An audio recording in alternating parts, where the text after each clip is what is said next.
जब गीदड़ की मौत आती है तो वो शहर की तरफ भागता है। सोशल मीडिया पर मालदीव के राष्ट्रपति मोइजू को लेकर यह मुहावरा ट्रेंड कर रहा है। भारत से विवाद के बाद मालदीव के राष्ट्रपति मोइजू चीन पहुंचे हुए हैं। वहीं मालदीव में उनके खिलाफ अविश्वास प्रस्ताव की तैयारी हो रही है। कुल मिलाकर भारत से विवाद के बाद अपने घर में घिर गए हैं मालदीव के राष्ट्रपति। प्रधानमंत्री नरेंद्र मोदी पर अपमानजनक टिप्पणी करना मालदीव की सरकार को काफी भारी पड़ता नजर आ रहा है। मालदीव सरकार टिप्पणी करने वाले अपने तीनों नेताओं को सस्पेंड कर चुकी है, मगर भारत के सख्त रुख से मालदीव की सरकार के सिर पर संकट के बादल मंडरा रहे हैं। वहां सरकार गिरने के आसार दिख रहे हैं, क्योंकि मालदीव में विपक्ष राष्ट्रपति मोहम्मद मोइजू को सत्ता से बेदखल करने की मांग कर रहा है। मालदीव के सांसद अली अजीम ने सोशल मीडिया प्लेटफॉर्म एक्स पर सरेआम सरकार के खिलाफ अविश्वास प्रस्ताव लाने की मांग की है।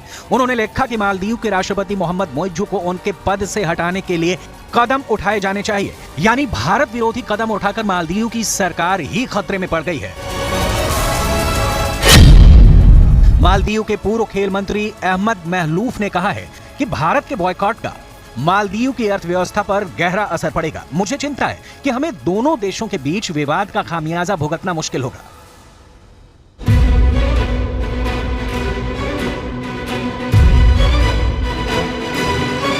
इसकी वजह विवाद के बाद से 2 दशक में ऐसा पहली बार हुआ है जब लक्षद्वीप को गूगल पर सबसे ज्यादा सर्च किया गया है। सोशल मीडिया पर लक्षद्वीप पूरी दुनिया में ट्रेंड कर रहा है। प्रधानमंत्री मोदी के लक्षद्वीप जाने के बाद पूरी दुनिया में लोग लक्षद्वीप को सर्च कर रहे हैं।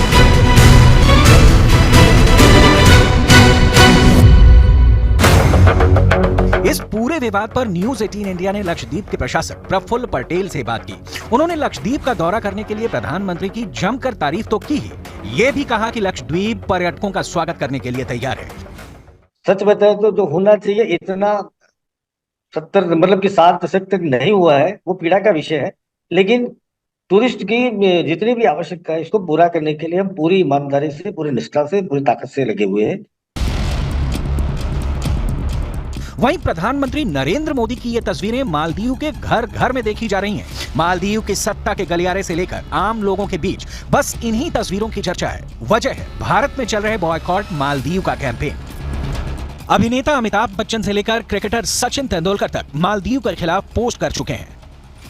भारत और प्रधानमंत्री नरेंद्र मोदी के खिलाफ सोशल मीडिया प्लेटफॉर्म पर मालदीव के मंत्रियों की अपमानजनक टिप्पणियों की Maldives association of tourism industry ने कड़ी निंदा की है। एसोसिएशन का कहना है कि ऐसी टिप्पणियों की निंदा करते हैं क्योंकि हमेशा मुसीबत के वक्त भारत मालदीव के बचाव में सबसे आगे रहता है। इस बीच न्यूज 18 को सूत्रों के हवाले से बड़ी जानकारी मिली है। हमारे सूत्र बताते हैं कि मालदीव की सरकार कट्टरपंथियों के दबाव में भारत विरोधी स्टैंड ले रही है। दरअसल मालदीव के कई ऐसे नेता हैं जो ड्रग डीलरों और कट्टरपंथी गुटों से फंडिंग ले रहे हैं। ये कट्टरपंथी गुट भारत से नफरत करते हैं, लिहाजा इन्हें खुश करने के लिए मालदीव की सरकार ऐसे कदम उठा रही है जो भारत विरोधी है। इस विवाद का एक सिरा चीन से भी जुड़ता है। मालदीव के राष्ट्रपति मोइजू जब सत्ता पर काबिज हुए थे तो वह इस नारे के साथ आए थे, इंडिया आउट। उन्होंने कसम खाई थी कि मालदीव से भारत के सैनिकों को वह वापस भेजेंगे और इस पूरी कवायद के पीछे मास्टरमाइंड चीन को माना जा रहा है। भारत और मालदीव का रिश्ता ऐतिहासिक रहा है। दोनों देशों के बीच का संबंध इतना गहरा रहा है कि मालदीव में नया राष्ट्रपति अपनी पहली विदेश यात्रा में भारत आता था, लेकिन मोहम्मद मोइजू अभी चीन में है। चीन के सामने नतमस्तक है। सवाल है, क्या श्रीलंका और पाकिस्तान के बाद अब मालदीव चीन का नया शिकार बनने वाला है? चीन के कर्ज जाल में फंसकर पाकिस्तान पूरी तरह से कंगाल हो चुका है। चीन के कर्ज जाल में फंसकर श्रीलंका आर्थिक तौर पर बर्बाद हो चुका है और अब उसी राह पर मालदीव है। कर्ज का दाना फेंक कर कैसे मालदीव को भी ड्रैगन अपने खूनी जबड़े में फंसाने की तैयारी में है, इसका कच्चा चिट्ठा हम आगे खोलेंगे। उससे पहले आइए ये जानते हैं कि कैसे मालदीव में कट्टरपंथियों का दबदबा बढ़ता जा रहा है।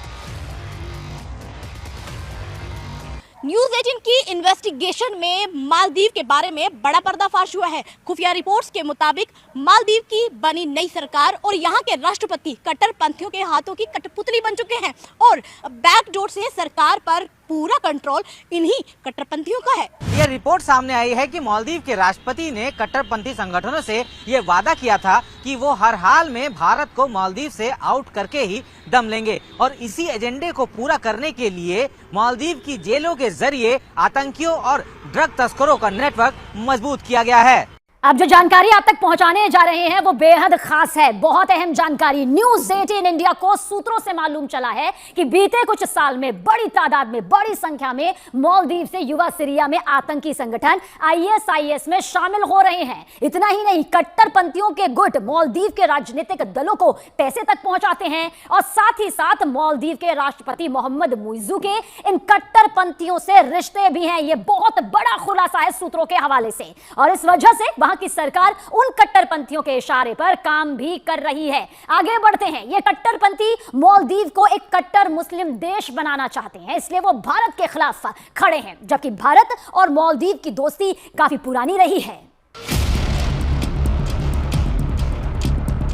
मालदीव के अंदर एंटी इंडिया प्रोपेगेंडा और वहां आतंक को बढ़ाने में चीन का भी हाथ बताया जा रहा है, क्योंकि दुनिया जानती है कि चीन के उकसावे पर मालदीव के मंत्रियों ने भारत विरोधी ट्वीट किया, और जब मालदीव को लगा कि उनका दांव उल्टा पड़ गया है तो मालदीव के राष्ट्रपति मोहम्मद मुइज़्ज़ू सीधे चीन के पैरों में नाक रगड़ने के लिए पहुंच गए हैं।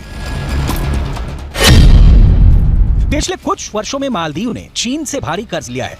आंकड़ों के मुताबिक फिलहाल मालदीव की GDP का करीब 6.5 बिलियन अमेरिकी डॉलर है, जबकि मालदीव के बजट का करीब 10% हिस्सा चीन का कर्ज चुकाने में चला जाता है। भविष्य में अगर कर्ज समय पर नहीं वापस हुए तो मालदीव के आइलैंड भी चीन के हाथों में जा सकते हैं। वहीं 2023 में मालदीव आने वाले चीनी पर्यटकों की तादाद में अचानक से तेजी देखने को मिली है। 2022 में मालदीव पहुंचने वाले टूरिस्टों में चाइनीज 27वें नंबर पर थे, जो 2023 में अचानक से तीसरे नंबर पर पहुंच गए हैं। चीन हमेशा जिनके साथ डील करता है उन्हें बर्बाद करके छोड़ता है। भारत के साथ तनाव का चीन पूरा फायदा उठाना चाहता है, इसलिए मुइज़्ज़ू के समर्थन में चीन ने उनकी यात्रा को मालदीव के हितों से जुड़ा बताया है। लेकिन पूरी दुनिया जानती है कि अगर भारत के लोगों ने मालदीव से मुंह मोड़ लिया तो उसका बैंड बज जाएगा। मालदीव की अर्थव्यवस्था में पर्यटन की हिस्सेदारी बहुत अधिक है। वहां GDP का करीब 28% हिस्सा टूरिज्म का है, और आंकड़े बताते हैं कि मालदीव की सैर करने के लिए सबसे अधिक सैलानी भारत से ही जाते हैं। पर्यटक सैलानी किसी भी देश की अर्थव्यवस्था का सबसे मजबूत हिस्सा माने जाते हैं। ये वो सैलानी होते हैं जो किसी भी देश के विकास में अपनी महत्वपूर्ण भूमिका निभाते हैं। इसका जिक्र करना इसलिए जरूरी हो जाता है क्योंकि ये आंकड़े बताएंगे कि किस तरह से मालदीव जाने वाले सैलानियों की संख्या बढ़ी। लेकिन जो विवाद इन दिनों सामने आया है, जिस तरह से मालदीव ने अपना ये बयान यहां पर सामने रखा, उनके मंत्रियों के जरिए बयान रखा गया, उसके बाद अब यही कहा जा रहा है कि मालदीव की तरफ न रुख किया जाए। आम से लेकर खास में गुस्सा है। आंकड़े देख लीजिए, साल 2020 में 63,000 ऐसे सैलानी रहे, भारतीय सैलानी, जो कि मालदीव में गए। इसके अलावा साल 2021 में यह आंकड़ा देखिए, 63,000 से बढ़कर 2,91,000 तक पहुंच जाता है। कोई छोटा आंकड़ा नहीं है। मालदीव की तरफ रुख करने वाले सैलानियों की जो संख्या है वो लाखों तक पहुंच जाती है। साल 2022 आप देखिए, 2,41,000 सैलानी मालदीव जाते हैं। लेकिन जिस तरह का बयान उनके मंत्रियों के जरिए सामने आया है, अब इतनी तो यहां पर तस्वीर तय नजर आती है कि हालत आगे खस्ता हो सकती है। अब साल 2023 यानी कि जो गया हुआ साल है, उसमें देखिए 2,09,198 जो सैलानी हैं वो मालदीव की तरफ रुख करते हैं भारत की तरफ से। लेकिन अब ये पूरा विवाद जो सामने है, इसका खामियाजा मालदीव को, उसकी अर्थव्यवस्था को पर्यटन के लिहाज से भुगतना पड़ेगा। ऐसे में अगर भारत मुंह फेरता है या भारत के लोग यहां जाना बंद कर दें तो मालदीव में आर्थिक संकट गहरा हो जाएगा। इसका मालदीव को आर्थिक तौर पर भारी नुकसान उठाना पड़ेगा। रही बात भारत के साथ मालदीव के व्यापार की, तो साल 2023 में भारत ने मालदीव से जहां 41.02 करोड़ डॉलर का निर्यात किया था, वहीं 61.9 लाख डॉलर का आयात किया था। 2022 में निर्यात का आंकड़ा 49.54 करोड़ डॉलर का था, जबकि आयात का आंकड़ा 61.9 लाख डॉलर का था। मालदीव की अर्थव्यवस्था में भारत का बड़ा योगदान है और कई चीजों को लेकर वो पूरी तरह से भारत पर निर्भर है। लेकिन मालदीव में चीन समर्थित सरकार के सत्ता में आने के बाद से भारत के साथ उसके रिश्तों में काफी तनाव आ गया है। आइए अब आपको तफसील से बताते हैं कि ये पूरा मसला है क्या और आखिर शुरू कैसे हुआ। दरअसल प्रधानमंत्री नरेंद्र मोदी लक्षद्वीप के दौरे पर जाते हैं और वहां से अपनी एक शानदार तस्वीरें जो हैं वो यहां पर उनके जरिए भारत के लोगों के लिए साझा की जाती है कि देखिए लक्षद्वीप आखिर कितना खूबसूरत है, कितनी भव्यता अपने में लिए हुए है। पीएम मोदी की तस्वीरों ने लक्षद्वीप के मालदीव से बेहतर होने की जो चर्चा है वो वहां पर तेज हो जाती है, यानी कि लोग आपस में इस बात को लेकर चर्चा करने लग जाते हैं कि मालदीव से भी ज्यादा खूबसूरत देखिए किस तरह से लक्षद्वीप है। मंत्री मरियम शुना ने प्रधानमंत्री नरेंद्र मोदी पर आपत्तिजनक इस तस्वीर को देखने के बाद वो कर देती है, उनकी तरफ से ट्वीट आता है जिसके बाद घमासान यहां पर मच जाता है। और मंत्री मालशा शरीफ ने भी प्रधानमंत्री नरेंद्र मोदी पर अपमानजनक पोस्ट यहां पर उनके जरिए भी कर दिया जाता है। मंत्री अब्दुल्ला मेजूम माजिद ने भी भारत का मजाक इस तस्वीर के सामने आने के बाद उड़ाया, जिसके बाद यह पूरा विवाद पूरी तरह से यहां पर फैल जाता है। और देखिए भारत की तरफ से कदम जो उठाए जाते हैं उसके बाद मालदीव जो है वो यहां पर झुका नजर आता है। अपने तीनों ही डिप्टी मंत्रियों को उनके जरिए बर्खास्त कर दिया जाता है, निष्कासित कर दिया जाता है। विवाद बेकाबू होता नजर आया तो डैमेज कंट्रोल के लिए मालदीव सरकार ने अपने तीनों मंत्रियों को सस्पेंड कर दिया। लेकिन भारत विरोध के खिलाफ मालदीव में हंगामा ऐसे बरपा है कि अब बात मालदीव के राष्ट्रपति के खिलाफ अविश्वास प्रस्ताव तक पहुंच गई है।